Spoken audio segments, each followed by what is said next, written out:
Vous allez nous parler du Fresnois. Qu'est-ce que c'est que ce Fresnois, Christelle? Le Fresnois, c'est une structure unique en France et qui se trouve à Tourcoing. C'est le Studio National des Arts Contemporains. Alors dit comme ça fait peur, mais il faut pas. Oui, j'ai peur, je m'en vais, j'ai peur. Non. C'est un bel exemple de sauvegarde du patrimoine et aussi... Super méga la trouille, allez-y. C'est aussi la preuve de la capacité de cette région à s'inventer un avenir. Alors, à l'origine, le Fresnois, c'était un centre de distraction populaire, construit en 1905. C'était l'un des premiers, sans doute. On trouvait à l'intérieur un cinéma, une salle de danse, un restaurant, une patinoire, une brasserie. Et c'est resté un lieu très vivant que fréquentaient les Tourquenois jusque dans les années 70. Là, il a fermé ses portes et il est resté à l'abandon pendant près de 20 ans. Le Fresnois a donc été sauvé par un projet, la création d'un studio national des arts contemporains, et par un architecte, Bernard Tchoumi, qui a eu une idée géniale. Regardez, il a rajouté au-dessus des bâtiments existants un toit. Vous voyez ce toit métallique, on distingue les bâtiments d'origine. Le toit rond, c'était le bowling, le toit pointu, c'était le dancing. Et il existe même un entre-deux époques. Il faut dire que tout le monde a connu ces lieux-là. Hein. Ça fait vraiment partie de l'histoire de la ville. Oui, je sais pas. Alors, vous parliez de votre père, au parquet, Pierre Bond. Peut-être que votre père a connu le Fresnois à l'époque où c'était un lieu de distraction. Oui, sans doute. Il habitait pas loin, à Bondu, Mouveau, par là. Voilà, il allait sûrement au parquet, comme on disait à l'époque, c'est-à-dire au bal. Hein, au bal, voilà, on allait au bal, on allait faire du patin, etc. C'était vraiment un lieu de distraction très très populaire ici. Alors voilà, il est tombé, il a failli être rasé, ce bâtiment, et ça aurait été vraiment dommage parce que c'était une belle trace de la vie dans la région. Il a donc été sauvé par ce projet de Studio National des Arts Contemporains. Avec le ministère de la Culture. Hein, c'est ça, c'est une structure nationale dont on a décidé de l'implantation à Tourcoing. C'est un exemple de décentralisation, quoi.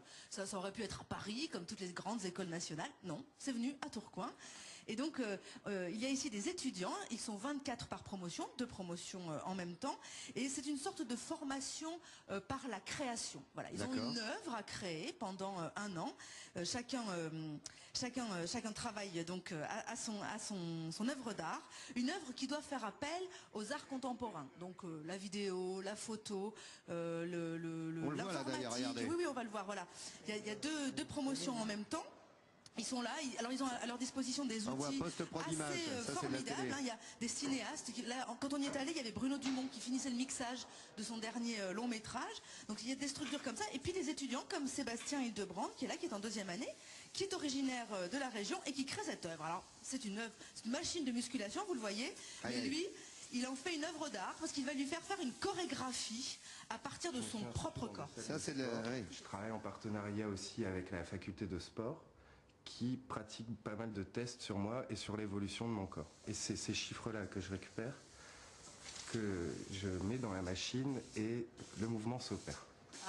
Ça vous embouche un coin. Ça, il faudrait ça pour mon producteur, c'est bien, ça dit sport sans faire le sport, ça irait très bien. La machine bouge toute seule, elle danse si vous voulez.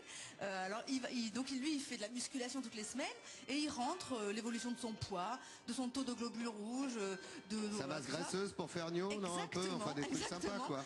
Et alors, le taux de cholestérol, enfin bon. Chaque élément, fait bouger, modifie les sons, la lumière, etc., les mouvements de la machine.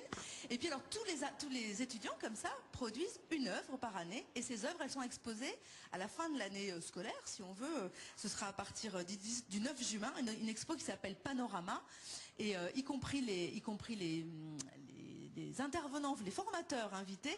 Ça on l'a bien compris, l'endroit est très beau le 9 juin, ça sera à voir évidemment et c'est le point de vue de Christelle aujourd'hui que de parler du Fresnois qui est un très bel endroit où on en est.